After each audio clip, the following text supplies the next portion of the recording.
Учроор огтлогч нэрт их хөлгөн судрыг шүтсний тус эрдмийн тайлбар сонсноо.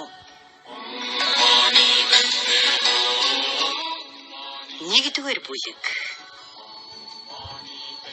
Эрт урдын замбууд хэвийн энэтхэгийн оронд эцэг их гэдэг хийдийн ойрхон нөхцөн болоод ирээдүг эндүүрлгүй мэддэг нэгэн мэрэгэн төлөгч Бярман багш байлаа. Тэр хийдийн хургууд нь Бярман багшаас очиж ёр бэлгийг асуудаг байжээ. Мөн тэнд 10 насндаа ариун сангаарыг авч ариун сагсан нэгэн номч өчүүхэн тойм байжээ. Бярман багш түүнд өгүүлрүү ай хөрхий ховрах таны оюун бэлэг хурц боловч альва үүлийн үрийг эндүүрлгүй идэхийн тулд 18 наснаа магад үхэн гэсэндэ. Тиймээс хойд мөрд аль тус болох сайн үлийг их үлдэх хэрэгтэй байна гэсэндэ. Тэр тойн Бярман багшийн зарилэгт маш их итгэж ийхүү сэтгэжээ.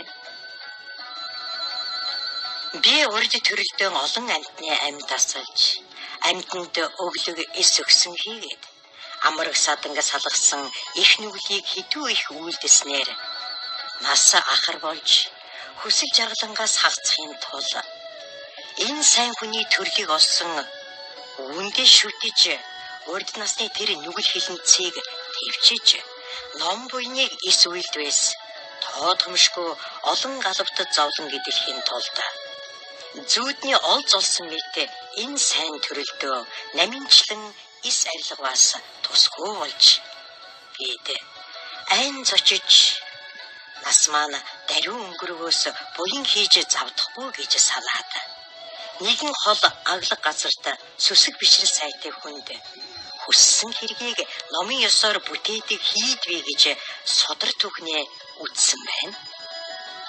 Тэр хийдэд очиж насны шидийг гуй гэж бодоод өөрийнхөө багшид үтсэнд багш нь зөвшөөрөн соёрхжээ.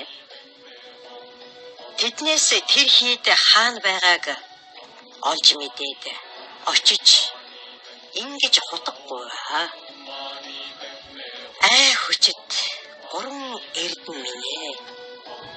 Гурван хороор согтуурсан Сванси мөнхгийн харангуугаар бүрхэгдсэн нүгэлт намайг тэргүүлэн хамаг амтныг төрөл тэргүүлэшгүйгээс идүүгээ хүртэл хураасан нүгэл хилэнцгийг арилгаж насан урт болгоод эцэс хойтод бод худгийг олох номыг надад айлдан соёрхох болтугай гэж нэгэн үзүүрт сэтгэлээр худаггүйж залбирэн мөргөөд тэр хийдийн доторх олон ном судруудаас нүдээ харалгүй гараараа тэмтрэн нэгэн судрыг аваад үзвээс очроор огтлогч судар байлаа. Түүний худаггүйсэн ёсоор хүсэх мөрийг өрөөж өдөр шөнийн цагт үргэлж ядан болгон уншлаа. Хой нэгэн үдэш гэр орон гэрлээр дүүрч сайхан үнэр хангалаад ариун биеийн 10 хүчил үгээ төгссөн аяг дахимлагын дүртэй 2 хуурга нэгэн судар барьж ийм үгүүлсэн байна. Чиний уншигч очроор огтлогч судар энэ байна. Үүнд үл чадах үйл нэгэхэн ч үгүй. Чиний нас буян болоод эртэн хиймэл дэлгэрч дагуурс төгсөөд номоор амтныг өдөрдөн явуулаад гурван муу заяаны үүдийг бөглж бүрэн шидийг бүтээх хуйлуугаа төгсөх болтугай гэж өгүүлэхтэн. Тэр тойн маш сүсэглэн мөргсөнд тэр хоёр аяг дахимлаг үл үзэгдэн отлоо. Тэгээд бэлэгч Бярман багшийн дэргэд ирсэн. Бэлэгч Бярман багш үзээд маш их цочиж чи хинбэ?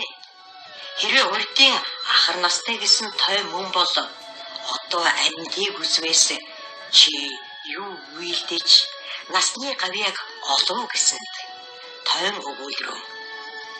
Би очроор огтлогч судрыг ядан болгон унснаас өөр зүйл үгүй юм аа гэж бүрнээ өгүүлсэнд тэр бэлэгч Дерман тойнд мөргөөд очроор огтлогч судрын адис тэтгийн аагүй их хүч шигээд тус эрдмийн тунхаг тараасанд ахар наснууд урт наслаад цаг үсийн үхэлгүй боллоо.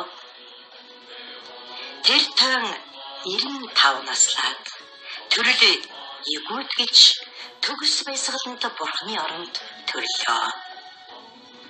Бэлгүүний чанад хязгаарт хүрсэн очроор огтлогч судрыг хол аглаг хийдээс залж шүтэж нас урт болоод цаг үсийн үхэлгүй болсон тус эрдмийн тайлбарын анх дугаар зүйл энэ болно.